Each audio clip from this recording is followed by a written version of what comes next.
Hi, I'm Tanya Peterson with the Anxiety-Smanxiety blog on healthyplace.com. Today I'd like to share one of my own frustrations with anxiety, something that maybe you can relate to because it's not all that uncommon. For me, sometimes I go into a situation feeling calm, feeling confident, positive.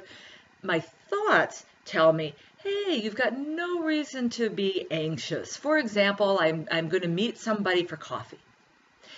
And I think, yeah, this is fun. I like this person. I know this person. The person isn't going to judge me. I have no reason to feel anxiety. I shouldn't feel anxious. That's my intellectual, rational brain. But then the emotional part of me, that primitive fight or flight, will kick in and it will start to battle with those thoughts and I'll start to feel anxious despite thinking that there's no reason I need to be anxious. And so I've got this thinking on one hand and feeling on the other hand and all this. And in the meantime, I'm becoming increasingly anxious.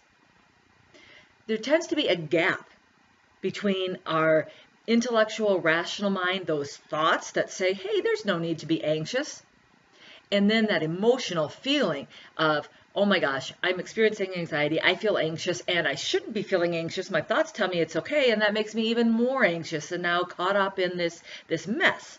So you've got thinking, you've got feeling, and they're in conflict, but there's something missing. See, there's a gap between, there's empty space between the thinking and the feeling.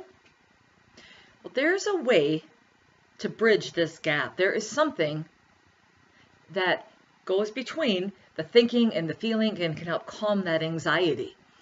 And that component, that missing piece, is action. Sure, we think and we feel, but we also act.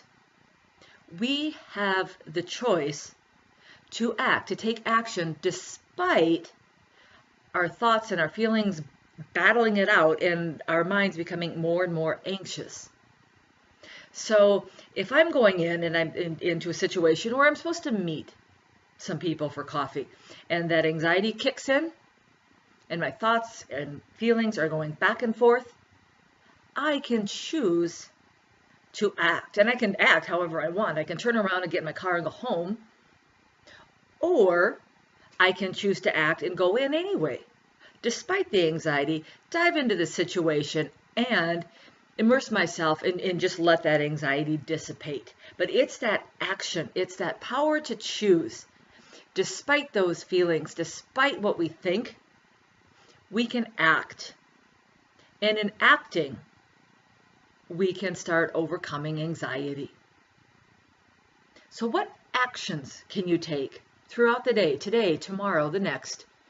What actions can you take despite those feelings and despite those thoughts to move forward and reduce anxiety? Thank you for listening, and I'll see you next time.